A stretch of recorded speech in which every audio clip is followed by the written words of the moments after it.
Es muy probable que usted sea una víctima sin darse cuenta. Precisamente en el apogeo de la era de la información, usted ha estado desinformado. Lo que sucede aquí es que usted no debe creer en todo lo que escucha. Usted debe estar anuente a toda información, leerla, estudiarla, analizarla, retenerla, pero tenga en cuenta de cómo trabaja el sistema.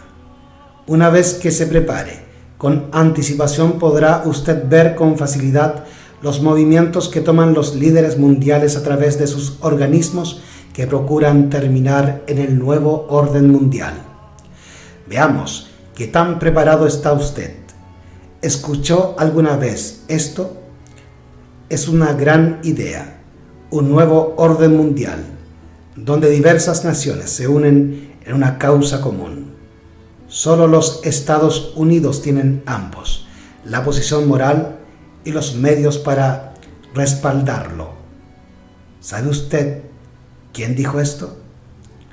El expresidente de los Estados Unidos, George Bush padre, en su discurso sobre el Estado de la Unión, Los Angeles Times, 18 de febrero de 1991.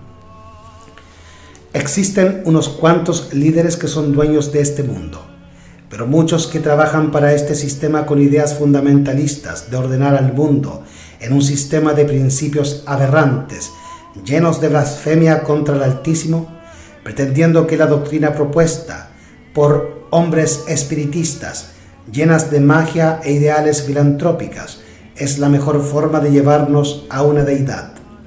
Sabemos que estos líderes espiritistas orientan sus fuerzas a una deidad llamada Lucifer. Consideran que este es un Dios guiador excepcional, al cual no debe temérsele. Es comparado incluso con el mismo poder e intereses que el Dios verdadero. Estas órdenes o sociedades secretas separan ligeramente la cosa espiritista de lo que es materialista. Buscan la comodidad en lo material. Es un bien para el humano y brinda estabilidad. Ellos, como todo fundamentalista e imperialista, pretenden encontrar la seguridad espiritual y material a través de un sistema que mezcla lo económico con lo espiritualmente abstracto.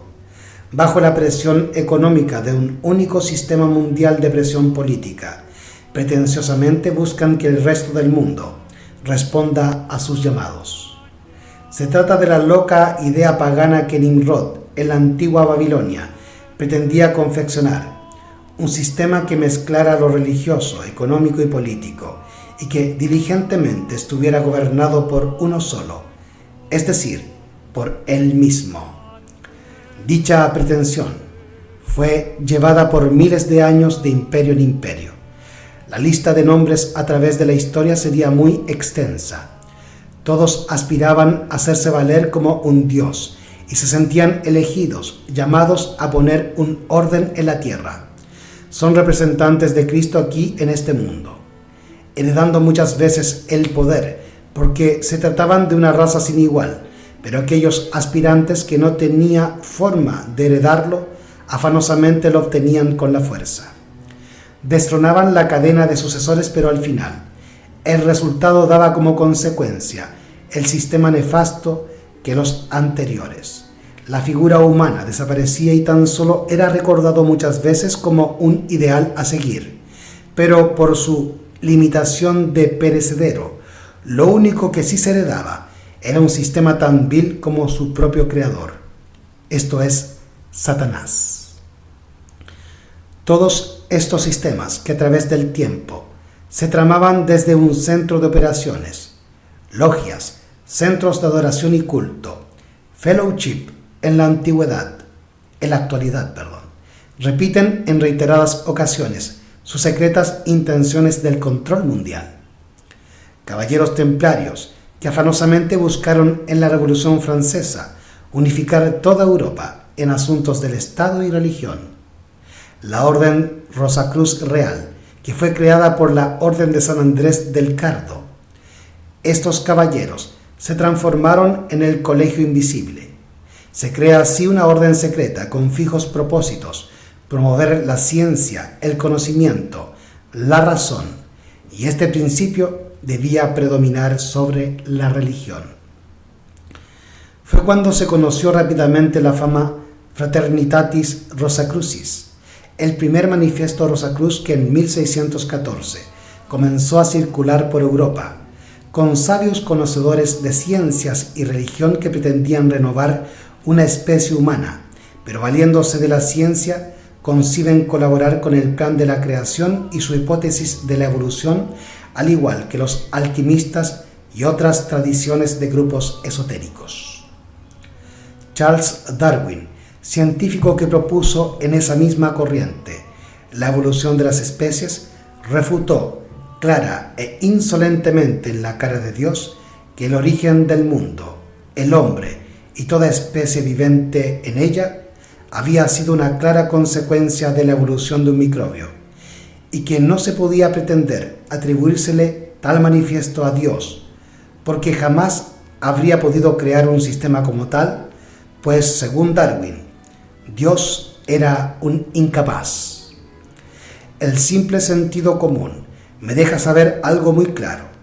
Si Darwin no creía en Dios, dejaba por alto, con su tan discutida teoría de la evolución, que este Dios no había tenido participación alguna. De lo contrario, se aceptaba su existencia, de lo cual estoy seguro que era así. Entonces dejaba muy en alto que este Dios era un grandísimo inútil. Recordemos que esta corriente filosófica tiene como líder a Lucifer. Basta con leer y analizar un poco acerca de sus ideales. Ellos claramente lo mencionan.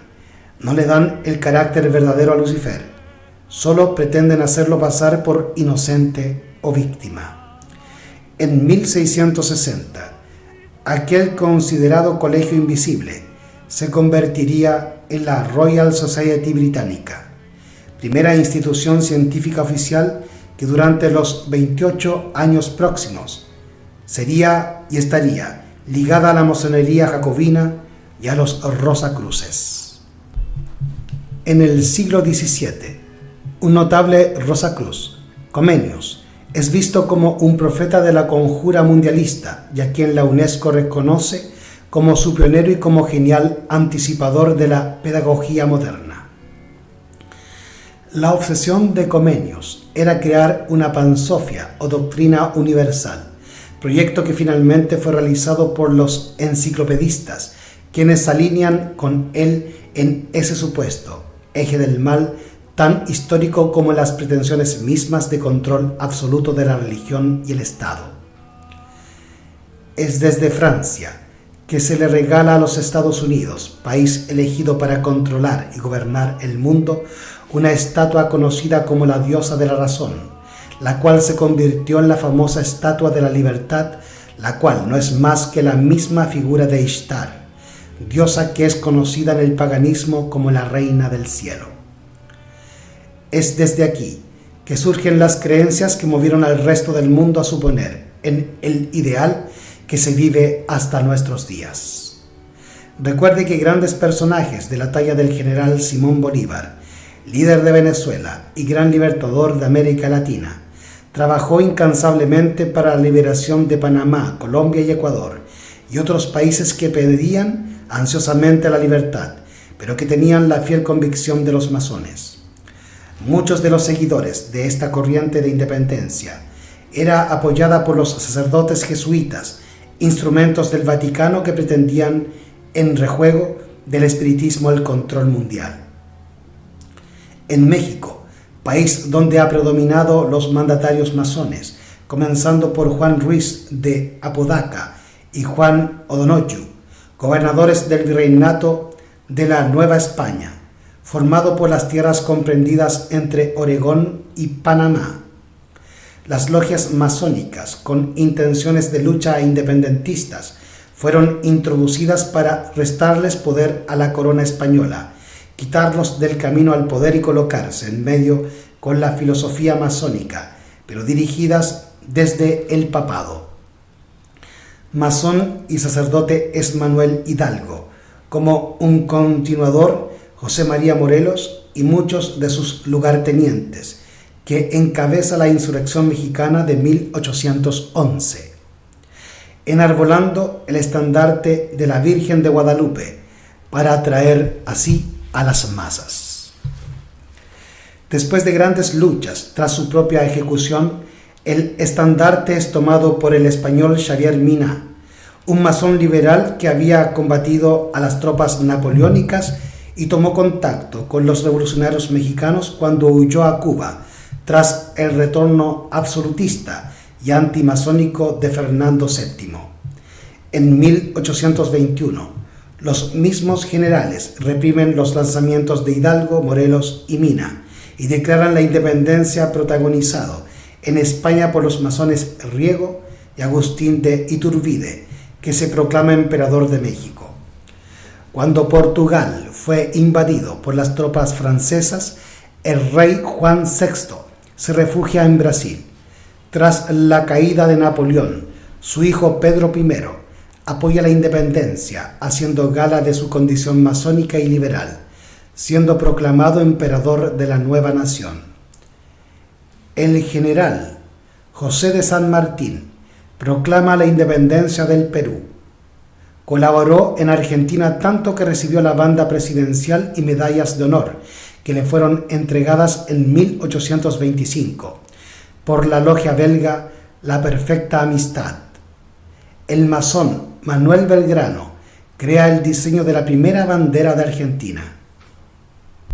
José de San Martín abandona a España para unirse a la revolución y encabeza un ejército dispuesto a extender la llama emancipadora por toda América. Para la independencia de Cuba, la primera logia militar fue introducida en 1762 por los irlandeses e ingleses que invadieron la isla. Joaquín Infante redacta un proyecto de constitución durante la frustrada tentativa de 1809.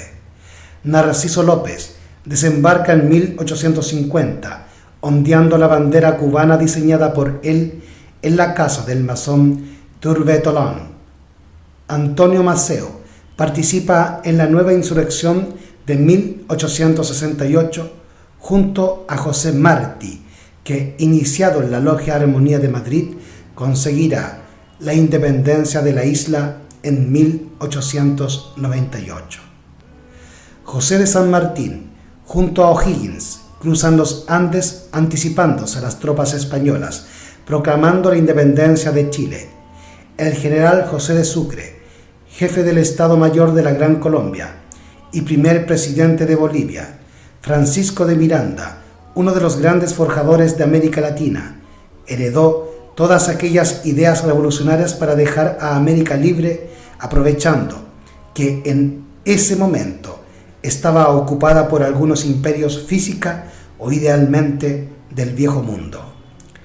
Es un destacado protagonista, junto con su amigo Lafayette, de los otros dos grandes acontecimientos que cambiarían profundamente la historia del planeta: el nacimiento de los Estados Unidos y la Revolución Francesa.